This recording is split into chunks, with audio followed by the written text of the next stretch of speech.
Bulletin में आप सभी का स्वागत है और आपके साथ मैं जुड़ी हूं लीजा। खबरों की शुरुआत करेंगे, लेकिन एक नजर हेडलाइंस पर।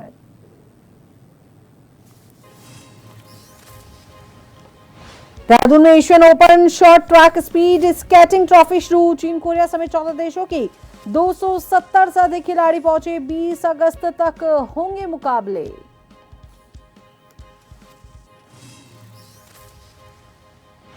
मुख्यमंत्री पुष्कर सिंह धामी ने की 7 बड़ी घोषणाएं। उत्तराखंड में बनेगा राज्य युवा आयोग। स्वरोजगार के लिए विशेष प्रोत्साहन।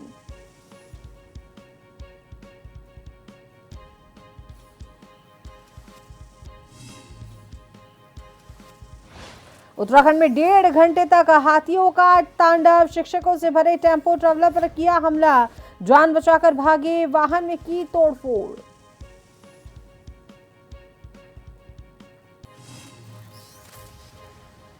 नागपंचमी और सावन के सोमवार पर शिव मंदिरों में भक्तों की भीड़। सीएम धामी ने प्रदेशवासियों को दी शुभकामनाएं। कहा, यह पर्व सनातन संस्कृति के प्रति श्रद्धा का प्रतीक।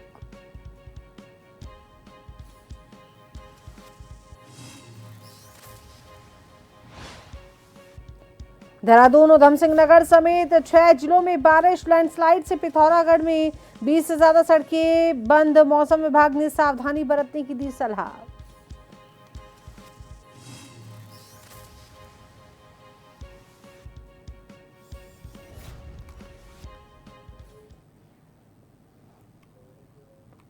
तो चलिए बात कर लेते हैं खबरों पर विस्तार से। तो देहरादून में आज से Asian open short track speed skating trophy 2026 शुरू हो गई है। रायपुर स्थित महाराणा प्रताप स्पोर्ट्स कॉम्प्लेक्स के हिमाद्री आइस रिंक में हो रही इस प्रतियोगिता में 270 से ज्यादा खिलाड़ी हिस्सा ले रहे हैं। मुख्यमंत्री पुष्कर सिंह धामी ने ओपनिंग सेरेमनी में पहुंच इस टूर्नामेंट का उद्घाटन किया। आपको बता दें कि उद्घाटन यहां पर वो करने पहुंचे थे। उत्तराखंड लगातार दूसरी बार इस एशियाई स्तर की प्रतियोगिता की मेजबानी कर रहा है। आयोजन स्थल पर खिलाड़ियों के परिवार और खेल प्रेमी भी पहुंचे।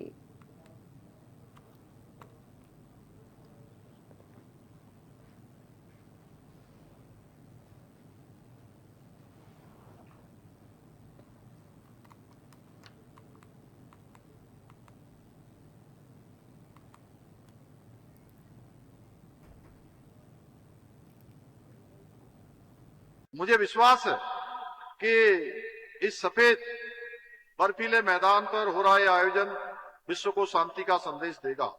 मुझे बताया गया कि इस प्रतियोगिता में एशिया के 14 देशों से लगभग 300 खिलाड़ी भाग ले रहे हैं। मुझे पूरा विश्वास है आप सभी न केवल इस मैदान पर अपनी प्रतिभा, अपने अनुशासन के बल पर नया रिकॉर्ड बनाएंगे, बल्कि अपने व्यवहार से एक अनूठी मिसाल भी यहां पर पेश करेंगे।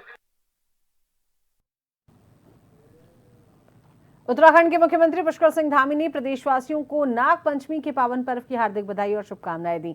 सोशल मीडिया पर पोस्ट पर उन्होंने लिखा कि ये पावन पर्व हमारी सनातन संस्कृति, लोक आस्था और प्रकृति के प्रति श्रद्धा का प्रतीक है। नाग देवता की कृपा से सभी के जीवन में सुख, शांति, समृद्धि और खुशहाली का वास हो, यही कामना है।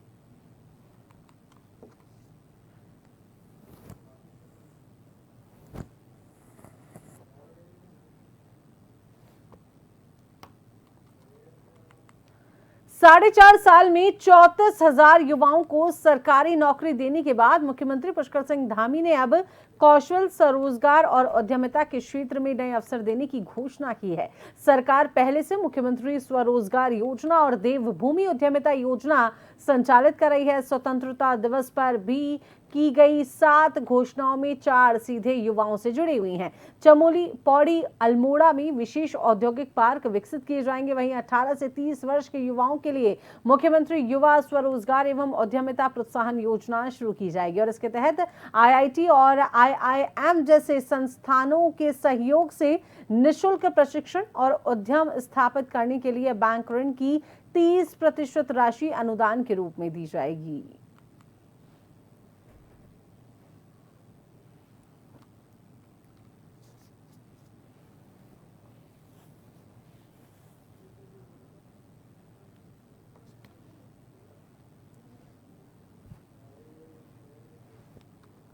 तो वहीं चले खबरों के सिलसिले को आगे बढ़ाते हैं तो उत्तराखंड सरकार के ग्रामीण विकास, लघु एवं सूक्ष्म मध्यम उद्योग, खादी एवं ग्राम उद्योग तथा भाषा मंत्री भारत चौधरी ने कहा कि जब से उन्हें इन विभागों की जिम्मेदारी मिली है तब से वे ग्रामीण क्षेत्रों के विकास, स्वरोजगार को बढ़ावा देने के लिए लगातार महत्वपूर्ण कार्य किए जा रहे हैं। सरकार का मुख्य उद्देश्य गांव में रोजगार के अवसर बढ़ाना, महिलाओं को आर्थिक रूप से सशक्त बनाना और स्थानीय स्तर पर स्वरोजगार को बढ़ावा देना है।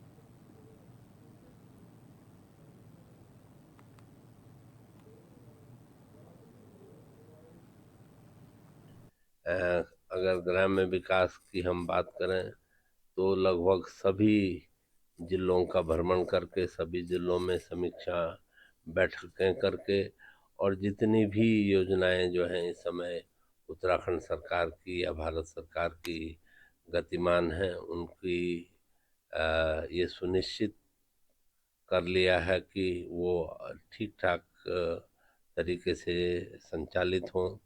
और उसी का परिणाम है कि लगभग 3 लाख महिलाओं को जो कि 5,12,000 के करीब हमारे पास स्वयं सहायता समूह की महिलाएं हैं, उनमें से लगभग 3 लाख महिलाओं को जो है लखपति दीदी अभी तक बनाया जा चुका है।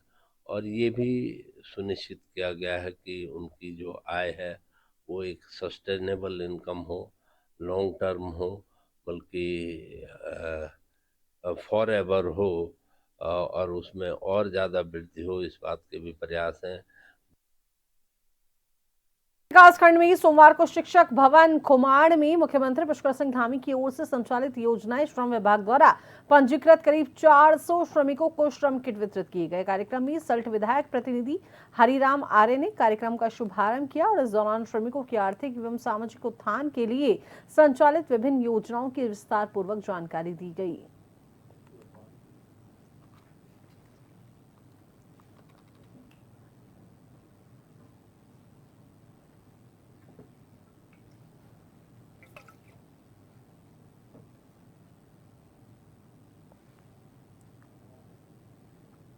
हमारे सल्ट में माननीय विधायक जी के प्रयासों से और माननीय मुख्यमंत्री जी के द्वारा यहाँ जो किट बांटी गई, ये श्रमिकों को दिया गया है। जिन श्रमिकों जिनका रजिस्ट्रेशन किया गया था, जिनके 90 दिन कार्य पूर्ण किया था, उनका रजिस्ट्रेशन उनको 3 किट दी गई है। इस किट से हमारे सल्ट में पहली बार ये श्रम विभाग का कैंप जो किट मिल रहे हैं देंगे। इसमें माननीय हमारे विधायक सल्ट माननीय महेश जी ने द्वारा काफ़ी प्रयास किया और माननीय मुख्यमंत्री जी ने भी इसमें हमारे क्षेत्र सल्ट को इस किट का वितरण किया गया। इसमें माननीय पुष्कर सिंह धामी जी का और माननीय विधायक सल्ट माननीय महेश जी का बहुत बहुत धन्यवाद करते हैं। आपने हमारे सल्ट में आज सल्ट में 200 लोगों को किट बांटी गई है। कल ये कार्यक्रम हमारे शारदीय ब्लॉक में भी है। आज माननीय मुख्यमंत्री जी द्वारा श्रमिकों के सामाजिक एवं आर्थिक उत्थान हेतु योजनाएं चलाई गई हैं, जिनका विवरण इस प्रकार है। पोषण किट सामग्री योजना, शिक्षा किट योजना और हाइजीन स्वास्थ्य किट योजना। जो श्रमिक श्रम विभाग के अंतर्गत पंजीकृत हैं उन्हें आज ये किट वितरण किया जा रहा है। भतरौस खान दनपो में पशु चिकित्सालय का विधिवत उद्घाटन किया गया। रानीखेत विधायक डॉक्टर प्रमोद नैनवाल ने पूजा अर्चना एवं दीप प्रज्वलित करने के बाद रिबन काटकर चिकित्सालय का शुभारंभ किया। कार्यक्रम के दौरान करीब 30 पशुपालकों को मिनरल एवं कैल्शियम का वितरण रानीखेत विधायक डॉक्टर प्रमोद नैनवाल और मुख्य पशु चिकित्सा अधिकारी अल्मोड़ा डॉक्टर योगेश अग्रवाल द्वारा किया गया। और इस दौरान रानीखेत विधायक डॉक्टर प्रमोद नैनवाल ने ग्रामीणों से पशुपालन विभाग की योजनाओं तथा केंद्र और राज्य सरकार द्वारा संचालित विभिन्न कल्याणकारी योजनाओं का लाभ उठाने का आह्वान किया। मुख्य पशु चिकित्सा अधिकारी अल्मोड़ा डॉक्टर योगेश अग्रवाल ने पशुपालन विभाग द्वारा संचालित योजनाओं की विस्तार से ग्रामीणों को जानकारी दी।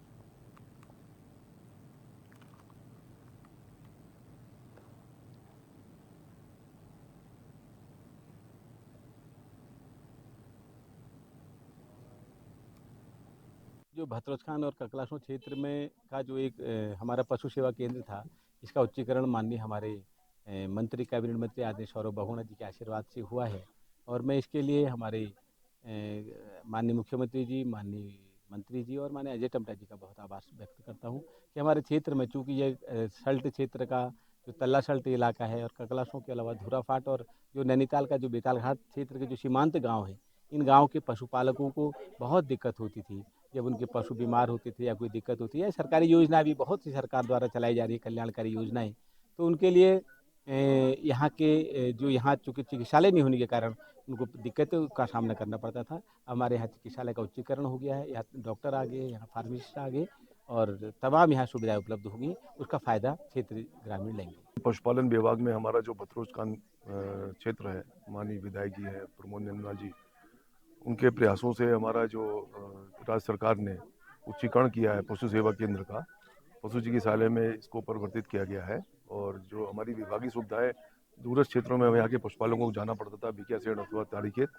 तो उसमें ना जाकर के हमारे डॉक्टर्स पशु चिकित्सा अधिकारी यहाँ पर रहेंगे, पशु चिकित्सा फार्मेसी अधिकारी भी यहाँ पर रहेंगे और एक वैक्सीनेटर अथवा एक फोर्थ क्लास भी यहाँ पर रहेंगे। तो प्रयास ये रहेगा कि जो भी पशुपालकों की समस्याएं हैं, योजनाओं से संबंधित समस्याएं हैं, वो सारी समस्याओं का समाधान हमारे इस पशु चिकित्सालय में हो जाए, ताकि हमारी गरीब जनता को, मातृशक्ति को दूरस्थ क्षेत्रों में जाने के लिए प्रयास न करना पड़े।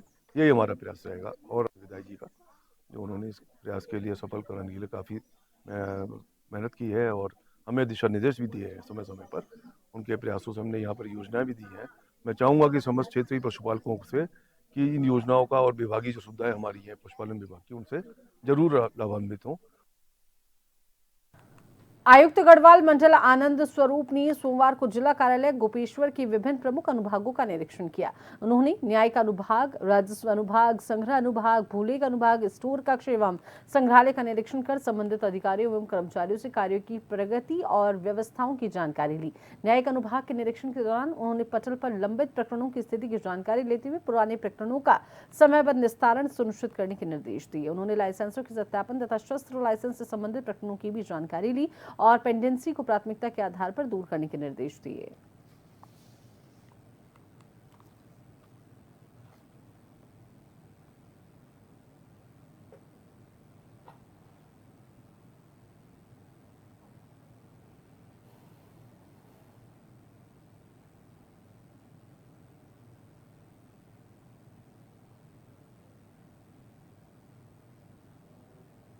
दौरा था और मैंने निरीक्षण किया है। अभी मैं जनता की समस्याएं भी सुनूंगा। लोग आ रहे हैं तो हम लोगों का यही काम है कि सबके सुनवाई करके और उनकी समस्याएं हल करना हमारा काम।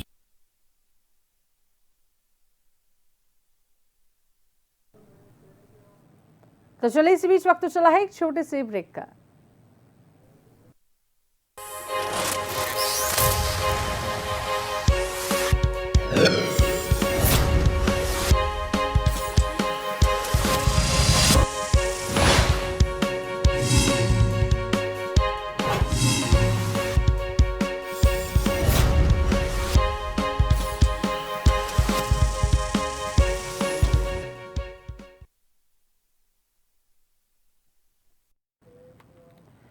ब्रेक के बाद स्वागत है। खबरों के सिलसिले को आगे बढ़ाएंगे, लेकिन उससे पहले सीधे आपको यहां से तस्वीरें दिखाने जा रहे हैं उत्तर प्रदेश के गोरखपुर से, जहां पर आज मुख्यमंत्री योगी आदित्यनाथ गोरखपुर के दौरे पर हैं। ये सीधी तस्वीरें आपको दिखा रहे हैं, संबोधित कर रहे हैं कार्यक्रम में।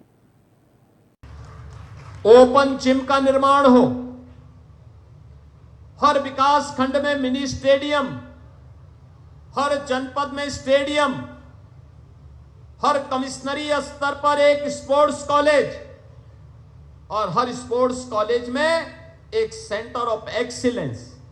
सेंटर ऑफ एक्सीलेंस का मतलब किसी एक खेल को लेकर के अंतर्राष्ट्रीय स्तर की जो भी विशिष्टताएं हैं, उन विशिष्टताओं को लेकर के हम इन प्रतियोगिताओं को पुराने खिलाड़ियों को कोचेज के रूप में रख करके उन प्रतियोगिताओं को आगे बढ़ाने का कार्य करें।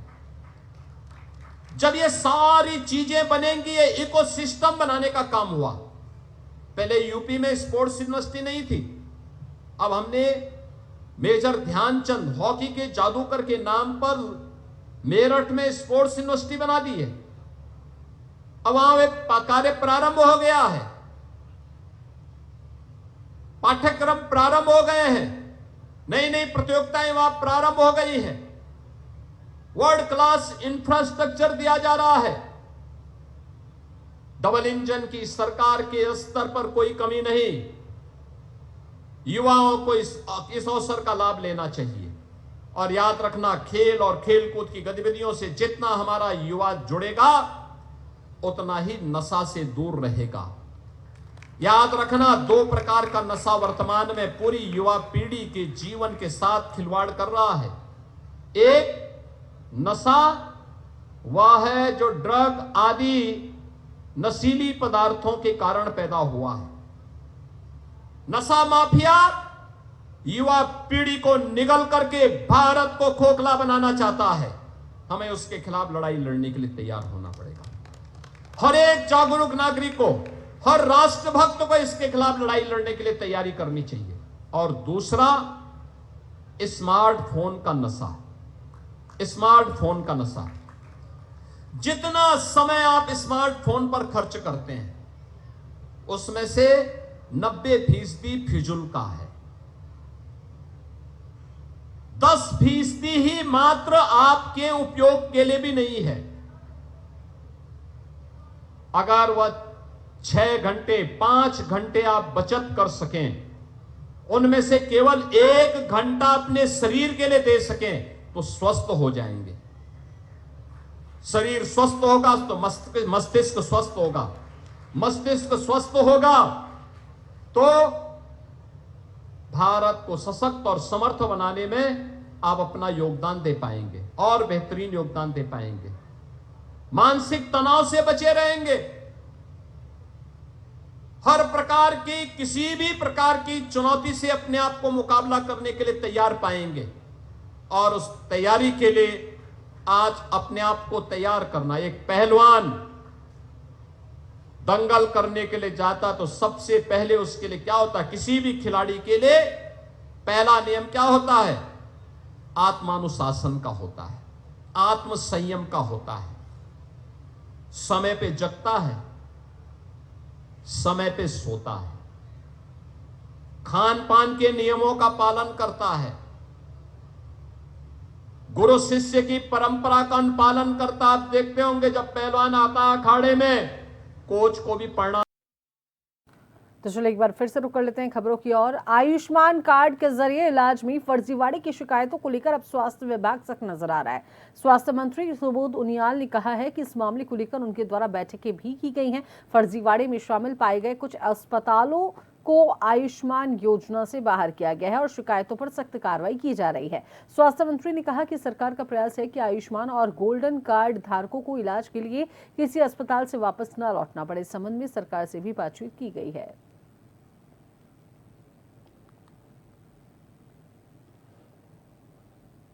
आयुष्मान और गोल्डन कार्ड में हमारा प्रयास ये रहा है कि जो व्यक्ति आयुष्मान कार्ड धारक है या जो गोल्डन कार्ड होल्डर है उसको किसी अस्पताल से वापस न लौटना पड़े। इसके लिए अभी हम लोगों ने सरकार से जो बैलेंस हमारे ऊपर था अभी हॉस्पिटल्स का, उसमें भी 75 करोड़ रुपया सरकार से लिया और जो तकरीबन हमारी जो बकायेदारी है उसका 38% है। तो मैंने उसमें कि किसी तरह का मैनिपुलेशन ना हो, मेरे बहुत इसमें स्टैंडिंग ऑर्डर्स थे कि 38% अगर हमें मिला है सरकार से अभी तो 30 जिनके जितने बिल पड़े हैं 38% के हिसाब से हर किसी का पेमेंट कर दिया जाए। इसमें कोई मैनिपुलेशन की संभावना नहीं है। तो हम लोग, हमारा प्रयास है कि जिस तरह आएगा और इसको आयुष्मान को हम अब इस वर्ष जो है इंश्योरेंस मोड में ले जाने जा रहे हैं कि ताकि इंश्योरेंस मोड में जाने के बाद एक पारदर्शिता और बनेगी और समझता हूँ इस तरह की दिक्कतें नहीं आएंगी। देहरादून में भाजपा मुख्यालय में कल अहम बैठक होने जा रही है। मुख्यमंत्री पुष्कर सिंह धामी और भाजपा प्रदेश अध्यक्ष महेंद्र भट्ट के नेतृत्व में होने वाली इस बैठक में आगामी विधानसभा चुनाव की तैयारियों को लेकर महामंथन किया जाएगा और बैठक में पौड़ी, हरिद्वार, टिहरी लोकसभा क्षेत्रों पर विशेष चर्चा होने वाली है और तीनों लोकसभा क्षेत्रों के सांसदों और विधायकों के साथ संगठनात्मक स्थिति और चुनावी रणनीति पर मंथन किया जाएगा। वहीं भाजपा प्रदेश प्रवक्ता हनी पाठक ने पार्टी की आगामी योजनाओं और संगठनात्मक गतिविधियों की जानकारी दी है।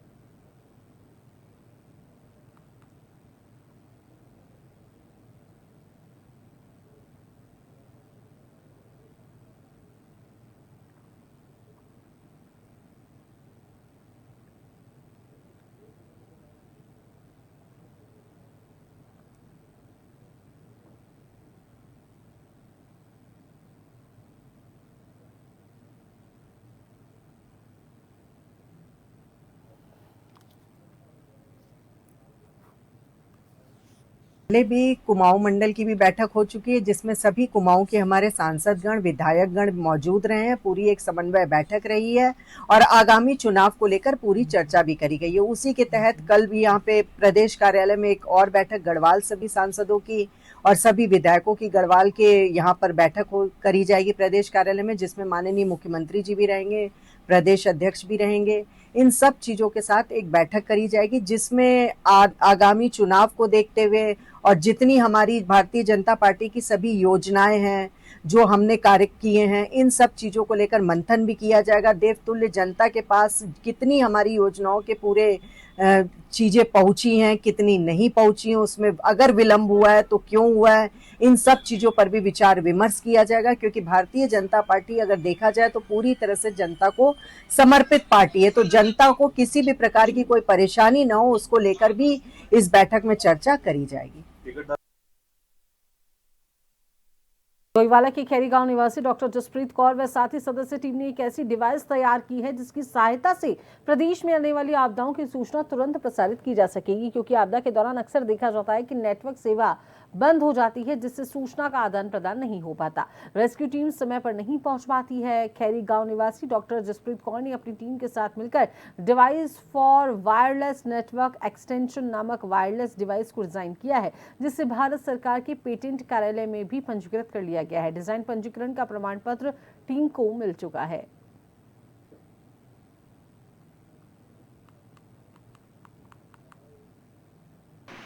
नाम है वायरलेस मैश एक्सटेंशन डिवाइस। ये जैसे आपने देखा होगा, उत्तराखंड एक पहाड़ी क्षेत्र होने के कारण यहाँ पे प्राकृतिक आपदाएं बहुत ज्यादा आती हैं। बाढ़ और लैंडस्लाइड और क्लाउड बर्स्ट ये तो कॉमनली आपको हर साल देखने को यहाँ पे मिलते ही हैं। और इस टाइम पे जो मेन कम्युनिकेशन की प्रॉब्लम होती है कि रेस्क्यू टीम या फिर जो इमरजेंसी टीम है जो कार्य करती है वो वहां तक कैसे पहुंचे, क्योंकि उस टाइम नेटवर्क का वहाँ पे कोई साधन नहीं होता है, नेटवर्क सारे खराब हो जाते हैं, जो खंबे वगैरह है नेटवर्क के वो टूट जाते हैं। तो जो ये डिवाइस है ये इमरजेंसी के काम उस टाइम वहाँ पे काम आएगा। ये एक अपने आप एक नेटवर्क क्रिएट करता है खुद का, इसके लिए कोई मोबाइल टावर की जरूरत नहीं होती है, खुद का नेटवर्क क्रिएट करता है ताकि कम्युनिकेशन बना रहे रेस्क्यू टीम में और जो वहाँ पे जो जहाँ पे अफेक्टेड एरिया है वहाँ पर रेस्क्यू टीम जो पहुंच पाए, कम्युनिकेशन ना बंद हो। हमारी 7 लोगों की रिसर्च टीम थी। उत्तराखंड ओपन यूनिवर्सिटी और गुरु रामराय यूनिवर्सिटी का एक कंबाइंड प्रोजेक्ट टाइप था ये।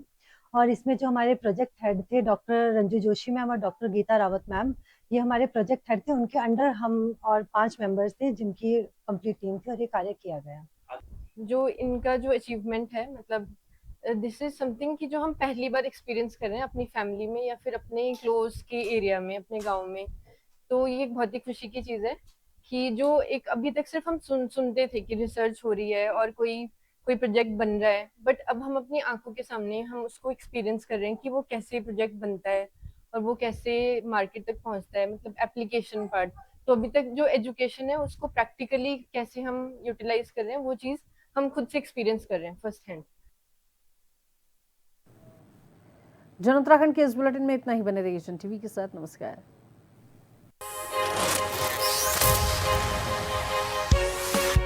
Yeah.